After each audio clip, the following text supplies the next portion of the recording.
Только что мы были в Осло, а вот уже мы в Берлине, на улице Унтер-ден-Линден, главной улице немецкой столицы. В 100 метрах отсюда зал имени Александра фон Гумбольдта, великого естествоиспытателя, в котором сегодня проходит награждение Юлии Навальной и Фонда борьбы с коррупцией премией Deutsche Welle за свободу слова.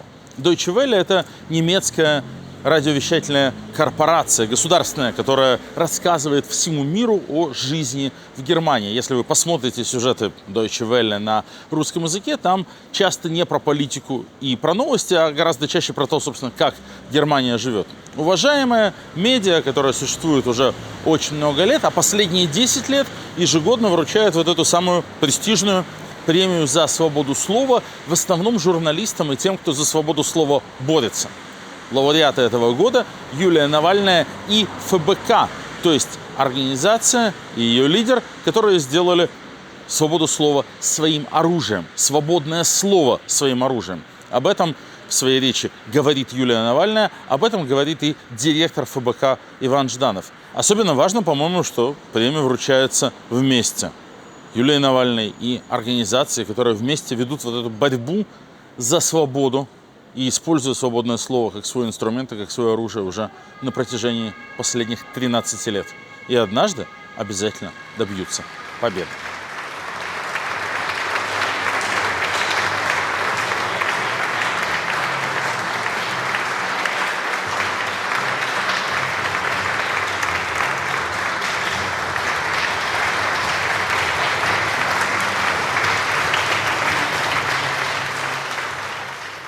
Dear Minister Linder, dear Mr. Limburg, distinguished ladies and gentlemen, it's a great honor for me to stand before you today and accept the Deutsche Welle Freedom of Expression Award on behalf of the Anti-Corruption Foundation. This award is a recognition that means a lot to us, everyone at the foundation. When I joined the Anti-Corruption Foundation, exactly 10 years ago, Alexei Navalny was under house arrest. Perhaps I should have realized at that moment that working for the foundation would not be easy. Every employee had a hard road ahead of them. But I'm sure that if each of the employees had been asked, knowing the hardship that awaited us, whether they would agree to join the foundation, the answer would have firm and clear, yes. Alexei Navalny is the bravest man, the most intelligent leader, and the most outstanding politician I have ever known. He founded the Anti-Corruption Foundation with a simple but powerful idea. Corruption is destroying our country and undermining democracy. To improve our country, corruption must be defeated. But there was more to that idea. Alexei believed that a small group of professionals could change everything and make our country into a completely different place. A country where human rights are respected, where peaceful transfer of power is possible. A country where you want to live. We were looking for any opportunity, any chance to achieve these goals. Under Navalny's leadership, the foundation conducted investigations that not only astonished and shocked Russians, but also changed their perception of how things work in our country. We showed that the general prosecutor could be headed by a man involved in murder, that the head of government could still use a network of front funds, that the president could use special services to assassinate politicians in his own country. He built huge palaces for himself. He was madly obsessed with luxury. And of course, we did a lot of political work. We urged people to go to demonstrations. We were forbidden to hold rallies. But hundreds of thousands of people following the work of Navalny and his team took to the streets because they understood the direction our country was going in. In 2017, Alexei Navalny decided to run for president.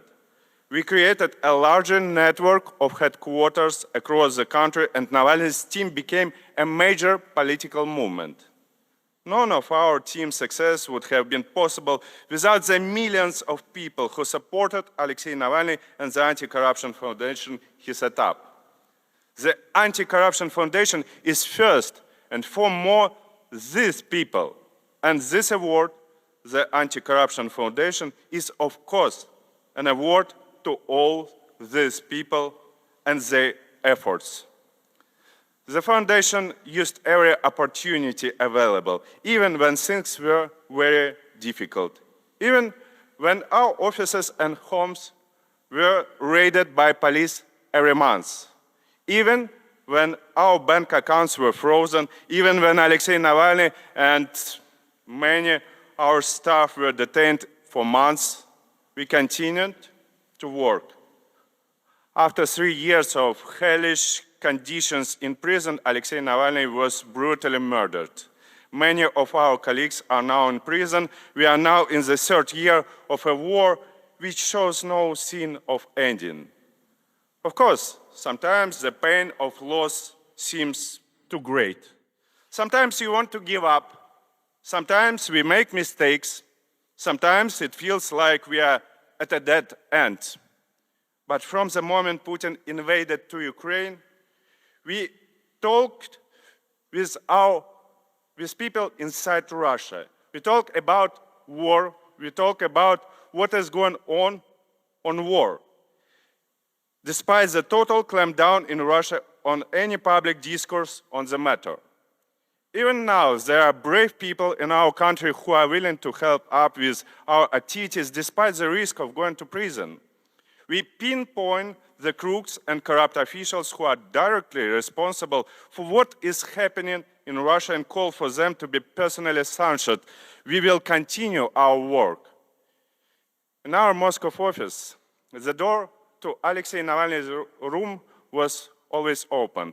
Any member of staff could come up with an idea if this idea could bring us closer to the beautiful Russia of the future. Alexei especially loved ideas related to new technologies. It's difficult to list all the projects Alexei Navalny came up with, even just those from when he was in prison. I confess that sometimes I was even afraid to open letters from Alexei Navalny when he was in prison. You would open a letter, and there would be any new plan, any new tasks that you should to get done ASAP. And I would tell that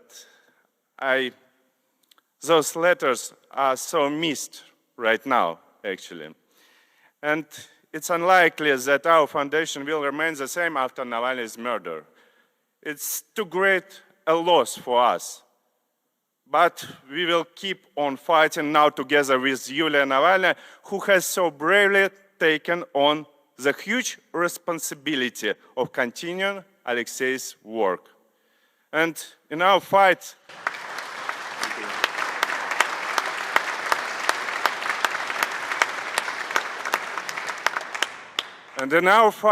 we will keep to all Navalny's principles. The most important of this is his belief that good will always triumph. We, his friends and loyal colleagues, will continue in this belief. Thank you to all those who have supported Navalny and the Anti-Corruption Foundation, even in the most difficult times. Thank you for paying recognition to our work with this honorable award. Thank you.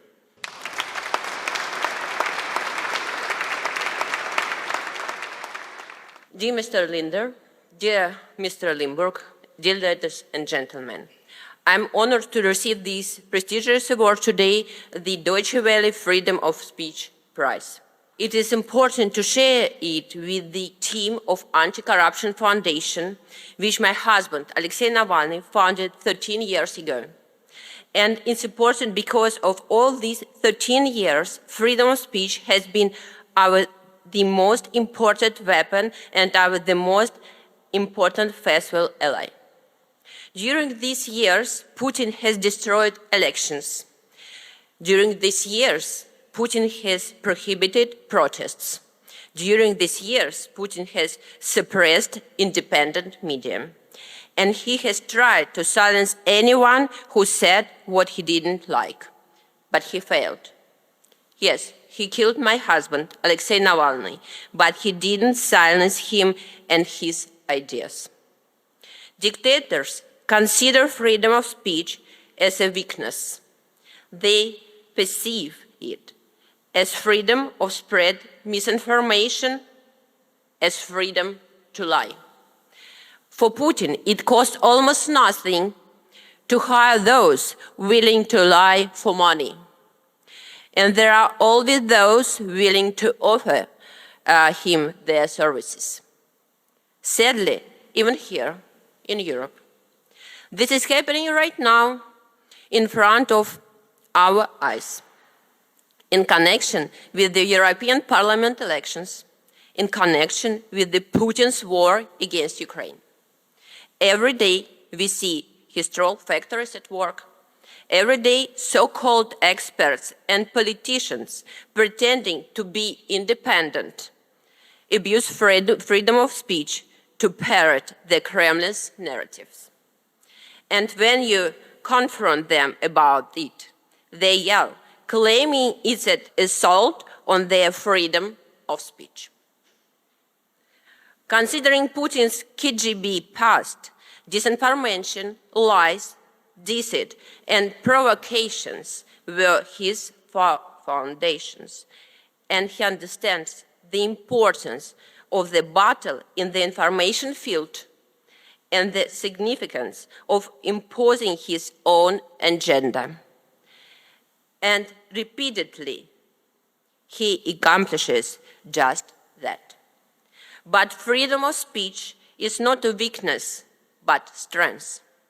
Alexei proved this with his entire life and work. When he wasn't afraid to speak, in court, in prison, risking everything, believing that sincere words will defeat any lie, showing how honest speech brings hundreds of thousands of people to the streets in a country where it seemed there was no space left for public politics, showing how the truth makes even an all-powerful dictator tremble with fear. This is one of the most important lessons that we must learn. We shouldn't fear of speaking the truth. We shouldn't fear making truth our weapon against propaganda and lies. When you, Mr. Linder, consistently and publicly remind the world every week for 3 years, regardless the circumstances, that Alexei Navalny is unlawfully imprisoned, he should be released immediately, you did exactly that. Thank you for your efforts. If all Western politicians behave similarly, if everyone didn't shy away from speaking the truth, even when it's uncomfortable at times, there would be no war and no Putin. It's especially important to me that this award, and I want to repeat it, is being presented jointly to me and Anti-Corruption Foundation, which was founded by my husband, Alexei Navalny, the organization that has fought alongside him, hand in hand, all these years, using a free speech as a weapon. And we will continue our fight. We believe that free speech will prevail over the poison of propaganda. Thank you.